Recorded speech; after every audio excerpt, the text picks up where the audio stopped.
What's up mga kabonsai? Welcome po sa channel ko guys. For today's vlog, workshop naman natin itong ating exposed roots na hibiscus Taiwan mga kabonsai. So ang gagawin natin dito, magtatanggal po tayo ng mga wire kasi yung ibang wire niya nakabaon na. Dahil ngayon pong tag-ulan, napakabilis pong lumarga o mag-wild po ng ating mga bonsai. Kaya mabilis lumaki ang sanga, naiiwan yung wire, so pumapaon po yan sa sanga at nagiging dahilan po ng pagkamatay ng sanga ng mga bonsai natin mga kabonsai. Kaya ang gagawin natin, magtatanggal tayo ng wire ng mga nakabaon, magbabalance selection po tayo dito at magwa-wire po tayo ng ibang sanga na pwede na pong ilatag dito sa ating exposed roots na hibiscus Taiwan mga kabonsai. See you guys, magandang palikan ng pasukan intro ko, kaya intro, pasok!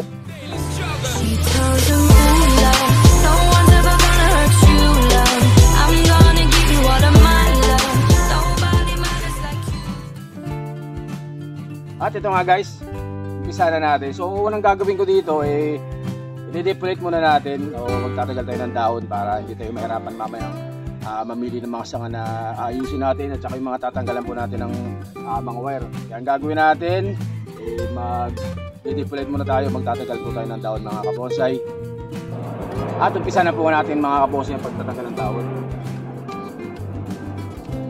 So habang nagtatanggal ako ng dahon ito, pwede na rin tayong magtanggal ng sanga kagaya ng mga yan. Hindi na kailangan yan.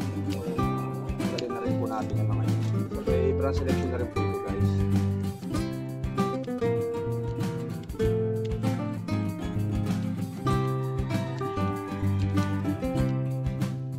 Tapos mamaya, kapag meron po tayong pwedeng i-wire na sanga, ilatag na rin natin mga kabonsai para isang trabaho to. Ngayon po tag-ulan, ngayon po magandang magpalarga ng mga halaman. Kung may mga bonsai po yung mga pinapakalaki ng sanga, so ngayon po yan maganda, ngayon tag-ulan. Kung kayo po gusto mag-propagate mga halaman niyo kagaya po ng hibiscus Taiwan, pwede po ngayong mag-propagate sa pamamagitan po ng cuttings nilutusok at syempre yung marketing na ginagawa natin mga kabonsai. Ngayon po yan lahat, maganda po ngayon magparami ng bonsai. Depolate pwede rin po yan para makapag-natin po kayo ng mga sanga para mabilis lumaki. So ngayong panahon po pwede rin po yan guys.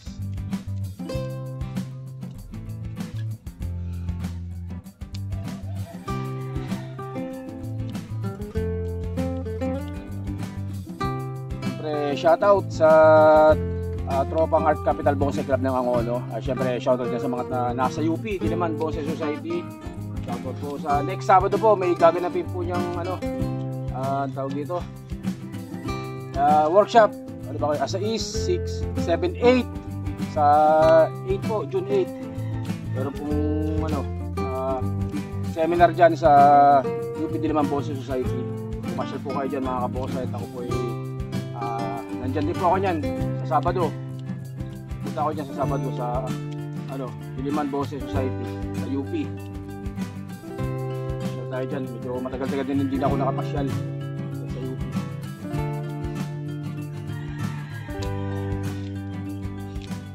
So gagawin natin dito, ipopost forward ko na lang ito mga kabonsai para hindi kayo masyadong mainip manood. Ipo-forward, papas forward na lang natin mga kabonsai.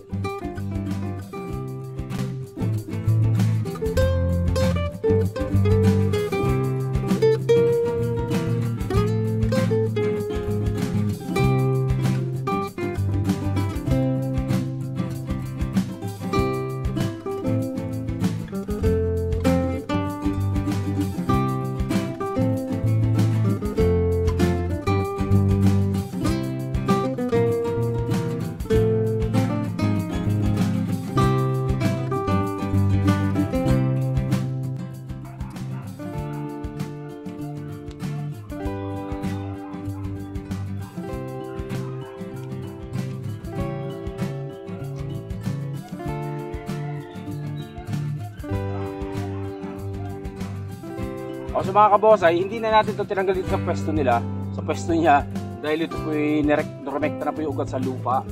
Pero nakatanim din po yung sa training pot na batya, yan. Pero ito po may mga butas yung batya, kaya rumekta na po yung ibang ugat nito. So So hindi na po natin tatanggalin yan para mas mabilis po tayo makapagpalaki ng sanga. Isa rin pong paraan ng pagre-rekta.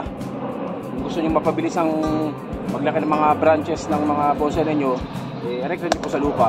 Kagaya po nitong hibiscus Taiwan, lalo na po ito, napakabilis po nitong lumago kapag nakarekta sa lupa. So yan po ang diskarte ng diskarte dyan ng iba na gusto magpalarga ng mga sanga, erekta po sa lupa mga kabonsai.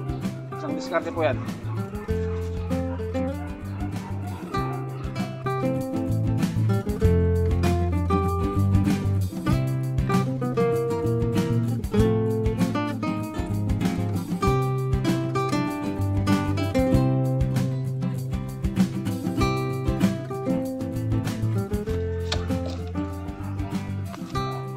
At ayan na nga guys, so ayan, nakalbo na natin. So tinara natin yung dulo, pero tingnan din natin mayo kung iputulang ko na lang yan mamaya yung lahat ng dulo na yan. Pero ilalatag muna natin yan mamaya.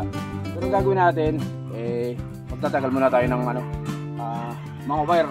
Yung mga nakabaw na mga wire sa kanya, tatanggalin po natin mga kabonsai. Dahil yan po ay nagiging saniri po ng pagkamatay ng mga sanga ng mga bonsai ninyo. Kapag bumuo na po ang wire sa mga sanga o kahit sa truck, posible pong mamatay ang mga bonsai. Kaya tanggalan natin ito mga kabonsai. So guys, umpisa na natin magtanggal ng wire. Yung mga nakabaon lang ang tatanggalin natin mga kabonsai. Yung ibang hindi naman nakabaon kahit hindi na siguro.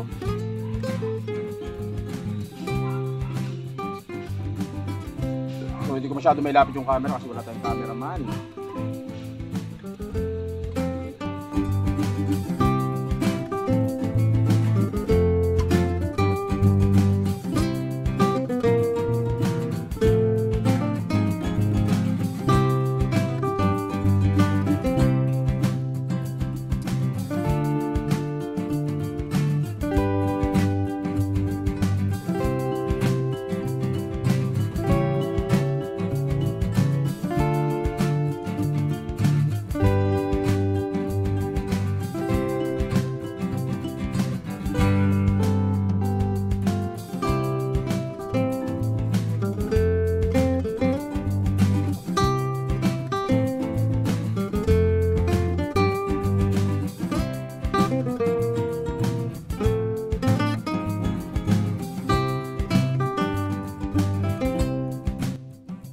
Awesome guys! So ito na po, natanggalan na po natin lahat ng wire.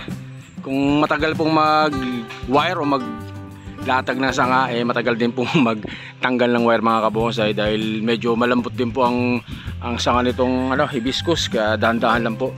So ayan po yung tinanggal natin, oh. Kita nyo ba yan? Grabe ang bao, no? Halos kalahati na yung bumao niya mga kabonsai. Yan. Tinanggalan na rin natin lahat, tinanggal na natin. So ayan yung mga tinanggal natin ng mga wire sa kanya. So lumakas na po ito ngayon, tag-ulan, kasi bumagal po ito nung summer. Grabe, sobrang init, talagang bumagal din po sila nun. So ngayong tag-ulan napansin natin talagang lumakas siya, kaya tinanggalan na natin ng wire na mga nakabaon dahil nagiging sanay po ng pagkamatay din po ng mga sanga yan mga kabonsai. So yung sunod na video natin ito, yung pag-wiring naman natin, ilalatag na natin yung mga iba na, yung mga nakatayo na yan. Pwede na po natin gawin ng paraan yan para mailatag. Pero sa sunod na gagawa na lang po natin ng ibang video para hindi po masyadong mahaba yung inyong panunod ng vlog natin mga kabonsai. So ito po ito po yung hibiscus Taiwan na binigay po sa atin ni Idol ng Masa, Romel Unidad ng grupong Art Capital Bonsai Club dyan po sa Angono. So shout out po sa inyo lahat dyan. Matagal-tagal na rin po ako hindi nakakapasyal dahil sobrang busy po. Kung napapanood nyo yung aking mga reels, sobrang busy po tayo ngayon. Kaya ngayon rin lang po tayo nakapag-vlog ng mga alaman natin. Pero kailangan na po talaga nating ayusan dahil sobrang magwawild po ang mga tanim natin ngayong tag-ulan mga kabonsai. So kagaya na sampalok natin nag-wild na rin, pero tamang-tama yan kasi may nagpapalakita ng mga sanga dyan. Ang ating Philippine Holy. So yan po yung ating mga sampalok. Pakita ko isang sampalok dito sa inyo. So grabe napakalago. Wild na po yan mga yan. Syempre yung ating mga yang Batangas, kita nyo naman po yan, gubat na po dito sa garden ko. Ayun gubat na po talaga. Walang kaayos-ayos. Ito pa yung isang sampalok natin, oh. Laguna rin. Tsaka yung isang kamuning bilog natin na yan. At saka yung ating mga kamuning bilog, ayan, oh. Yung 5 piraso natin, 4 na piraso ng kamuning bilog natin. Yung grabe ng wild niya, no. Ayan. Sobrang Laguna rin po niya mga yan. So trim lang naman yan. 3rd generation branch, latag na dyan, tsaka 4th generation. Tapos pwede na mag-trim. Yan, so ito pa yung ano natin, isang kamuning bilog. Kanina tinriman na natin ito mga kabosay para gumanda-ganda naman ang itsura niyan.